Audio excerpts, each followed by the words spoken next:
Another sleepless night in a city that never sleeps. Tonight, we party, but tomorrow we fight. With Joe Biden on the verge of victory and a defiant Donald Trump intent on holding the White House, all signs point to a battle ahead. But the man now poised to become the 46th president insists he'll be a uniting force in a divided America. We're going to win this race with a clear majority of the nation behind us. Hey, hey! Ho, ho! Trump and Pence have got to go. What's your name? What's your name? No, get out of here. No, shut up. The president's supporters and opponents have staked out vote processing centres across the country, including here in Philadelphia. Joe Biden's expectation that Donald Trump's supporters will line up behind him may be out of touch with a much starker political reality. 24 hours ago, we were behind in Pennsylvania, and we are going to win Pennsylvania. And now we're ahead, but we're winning in Arizona, we're winning in Nevada, and in fact, our lead just doubled in Nevada. While Joe Biden overtaking Donald Trump in Pennsylvania is reason for revelry, for others it's proof of a Democratic conspiracy. Let us see the vote. Let us see the vote. They kicked all the Republicans out. We're allowed by law to have bipartisan people in there while they're counting the ballots. What are they hiding? The man who started that string of accusations has been out of sight for 2 days. While Joe Biden has waited to declare victory, he hasn't hesitated to address the nation, appealing to fellow Americans as their next leader. He'd hoped to take this stage a clear victor, and while the numbers are falling in his direction, another night where the margins are too close to call. While this election has run well into overtime, the coronavirus pandemic is now in overdrive. Daily cases are skyrocketing, and it's now believed that we could see as many as 200,000 cases in a single day. The death toll is approaching 240,000 lives lost to this virus. That's 240,000 empty chairs, kitchen tables and dining room tables all across America. The pandemic peaking ever higher, along with the stakes of this election. Catherine Diss, ABC News, Wilmington, Delaware. Let's bring in US Bureau Chief David Lipson now. David, Joe Biden stopped just short of claiming victory. What can we read from his message to the nation tonight?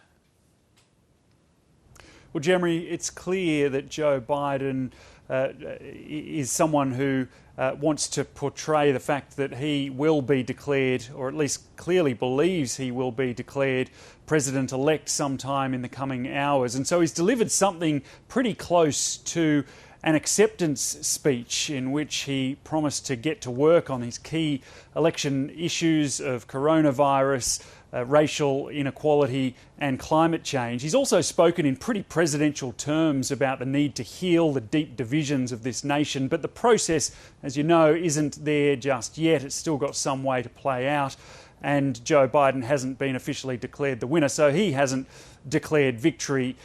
By waiting a little bit longer as well, he's also giving the 70 million Americans who have voted for Donald Trump and were absolutely certain that Donald Trump would win a little bit longer to come to terms with the reality that their candidate is coming in second place. We haven't heard from Donald Trump in a while. Do you think that's significant?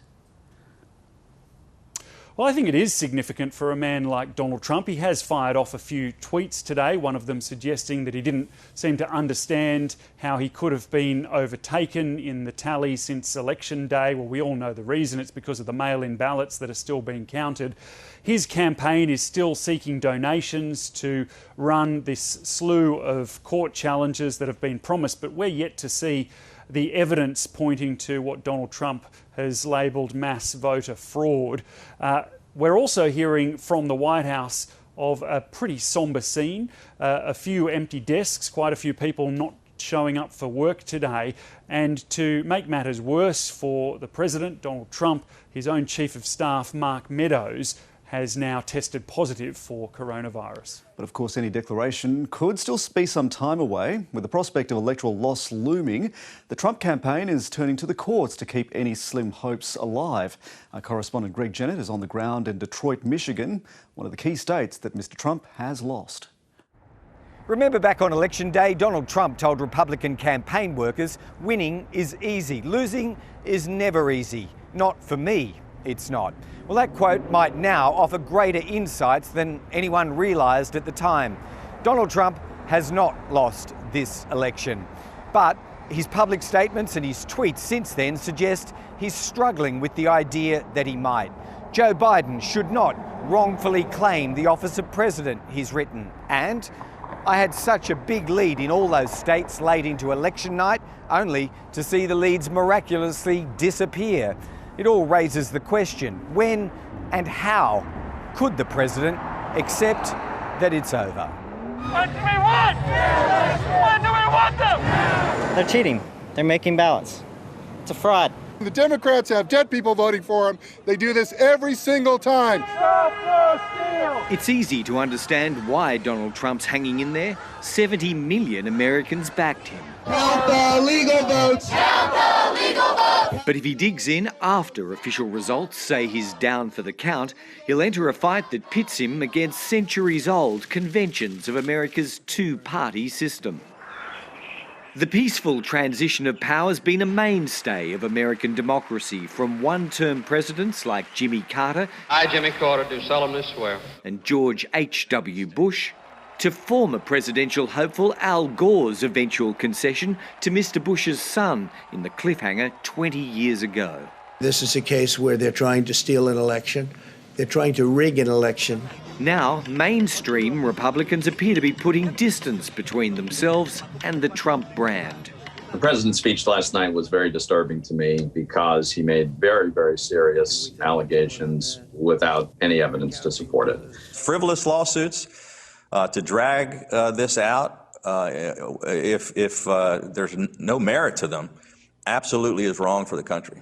Senator Mitt Romney, never close to Mr. Trump, has tweeted the president's within his rights to request recounts, but wrong to say the election was rigged, corrupt and stolen. I think the Democrats are used to this from a Republican Party that hasn't had a backbone. You're not going to see that this time around. At the very least, the tactics and the claims of fraud are highlighting the splits in congressional Republican ranks. President Trump won this election, so everyone who's listening, do not be quiet. Do not be silent about this. Eventually, the numerical facts of this election will out. Then legal challenges will follow, and eventually the Constitution will kick in. Questions of character and judgment will too, but they're things voters can't control.